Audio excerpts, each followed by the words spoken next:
Au cœur de la liberté, vidéo numéro 30 sur 30. Comment est-ce qu'on peut bien trouver un peu de certitude dans le monde, disons-le, assez chaotique des interactions humaines? C'est une question immense, et c'est justement le défi qu'on va essayer de relever ensemble aujourd'hui.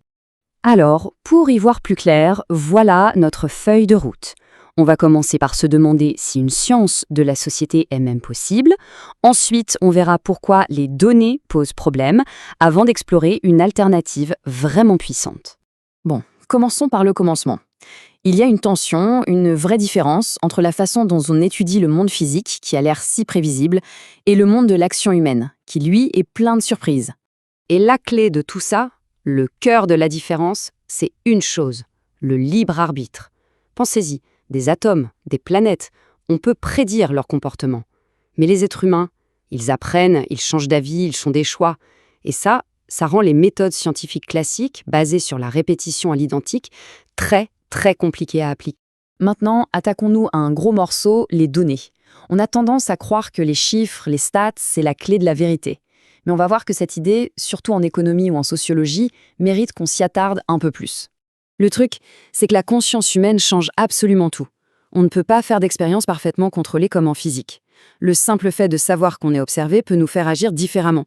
On réagit, on s'adapte, on n'est pas des sujets passifs, et ça fausse tout.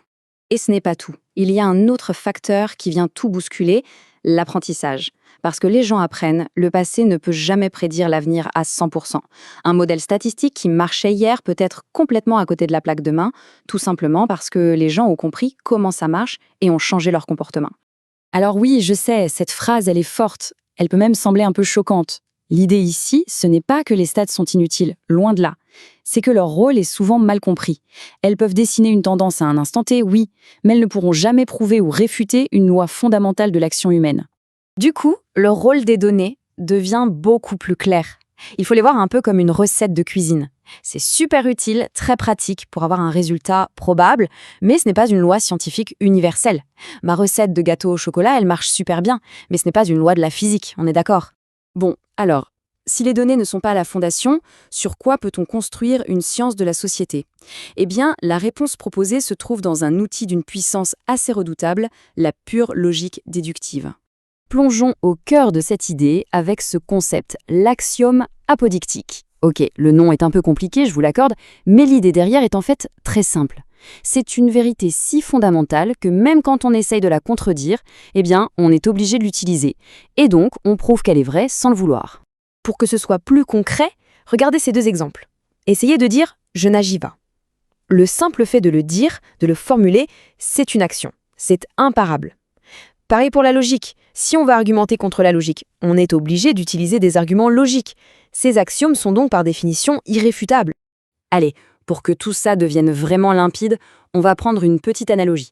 Une histoire toute simple, mais qui va parfaitement illustrer ce qui se passe quand la théorie pure et l'observation de terrain ne sont pas d'accord. Imaginez la scène. C'est un jour d'élection. C'est très simple, 100 personnes sont inscrites, 100 personnes votent. Point. Mais au moment de compter les bulletins, surprise, il y en a 150. Alors là, question, comment on explique ça? Quelle est la première chose qui nous vient à l'esprit? La réponse, elle est évidente, non?